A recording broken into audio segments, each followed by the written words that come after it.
Ayan po, oh. Oh. Ayan po sa Bagsik. Ano oras flight mo?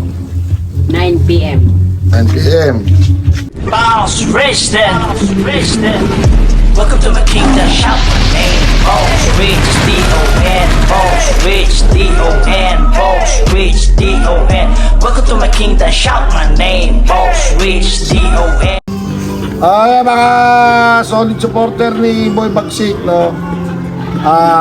Uuwi na po siya ngayong araw na to. At hindi namin alam kung anong dahilan. Ayaw mag-pro, no? At ano ba talaga dahilan? Yan guys, ito guys, sa mga hindi pala nakakaalam na yung laban ko pala sa December 15 ay na-cancel po. At hindi pumunta kami ng GAP pero hindi rin po ako nagtuloy nakuha ng lisensya kasi Sabihin mo, anong dahilan mo? Bakit? Anong dahilan mo? Wala kaming scripted dito, mga kapatid. dito battle YouTuber over there ha.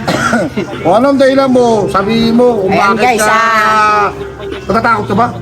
Utang ina, at ako matakot, ubusin ko silang lahat eh. O, bakit? Ano? Ito guys, ako baka magpo-pro ako pero baka matagal-tagalan pa guys kasi hindi ko masabi sa inyo kasi ito masasabi ko yung pagbaboxing talaga sobrang hirap, daming sakripisyo guys. Unang-una yan, yung malayo ka sa pamilya mo pero kailangan yan kung gusto mo talaga magboxing. At saka ngayon guys yung napag-isipan ko kasi December na rin kaya mag-uwi muna ako dun sa amin, sa barangay namin, dun sa probinsya namin. Magpupro ako pero hindi ko alam guys kung kailan ko gustong bumalik. Gusto ko magboxing pero siguro balik ulit ako ng street boxing. Sa mga fans ko, followers ko, pasensya po kayo kung ma-disappoint ko kayo na hindi ako muna ngayon magtuloy sa pro pero hindi ko masabi gusto ko pa rin mag-pro, hindi ko lang masabi sa inyo kung kailan ulit ako mag-pro pero napapasalamat ako dito sa Legal na Kamao, lalo na kay Boss Rich John, sa manager ng Legal na Kamao, sa manager ko. Sobrang laki na natulong sa akin guys, kahit sabihin natin na aalis ako ngayon, uwi ako dun sa amin, pero marami akong babaunin na lalong-lalo na sa pagbaboxing. Alam naman natin na bago ako pumunta dito guys, yung mga galawan natin pang kanto-kanto lang. Ngayon, nagpapasalamat ako sa Team Legal na Kamao, sa mga coach ko, na sila talaga yung nagturo sa akin na kung paano manuntok ng tama, hindi na pang kanto-kanto guys. Kahit pa paano, mapagmamalaki ko siguro na ngayon yung mga suntok ko para nasa proper na. Kaso nga lang guys, syempre yung ito, sasabihin ko sa inyo bakit ako uwi. Nasa lahat, grabe yung pagbaboxing pala guys, hindi basta-basta. Sobrang laki ng sakripisyo. Kung sa boxing lang, kung sa suntukan, wala naman tayong inaatrasan. Alam niyo guys, Bisaya tayo, hindi tayo natatakot sa suntukan. Kaso lang guys, ito yung na ano ko dito, na experience ko sa pagbaboxing. Siyempre sa pagpupro dito ako sa Maynila, yung asawa ko, yung pamilya ko nandun sa probinsya, na napil ko guys na sobrang hirap pala ng malayo sa pamilya. Kasi nung mga 1 month pa lang ako dito sa Team Legal na Kamao, nagbabalak na talaga akong umuwi kasi hindi naman dapat maramdaman ko to kasi matanda na ako eh. Pero guys, naramdaman ko pa rin yung tinatawag natin na homesick. Sobrang hirap pala malayo sa pamilya. Grabe, hindi mo kung kakayanin mo siguro, pero sa akin napag-isipan ko na kung siguro magpo-pro boxing ako, siguro mga sa katagalan hindi ko na iwan yung asawa ko kasi hindi kaya guys. Kaya salute ako sa mga OFW dyan na sinasakripisyo yung nila, yung present, malayo sa pamilya para lang mabigay yung kagustuhan ng pamilya nila. Hindi ka masugo. Hindi ka pinadala Ang inang sugo-sugo, ano naman makukuha ko kung susuguin ako dito? Ginayaran ka, parang buhay. Utang ina kung babayaran nila ako. Ito guys, hindi sa pagmamayabang kung babayaran nila. Utang ina. Hindi naman sa pagmamayabang kung sa pira-pira lang. Sa pagbablog talaga guys. Malaki talaga yung pira. Kaya ngayon, Hindi ka takot. utang ina, kahit si Boss Rich doon pa yun. Guys, pero unang-una sa lahat, nagpapasalamat talaga ako kay Boss Rich doon. Unang-una yung nung hindi pa ako napunta dito, kala ko si Boss Rich doon maano yan sa social media ba, tawag doon parang maldito, parang suplado tingnan, pero nagano kami nagtagal ako dito mga 1 month pala na nakita ko na napansin ko si Boss Rich doon talaga ano siya,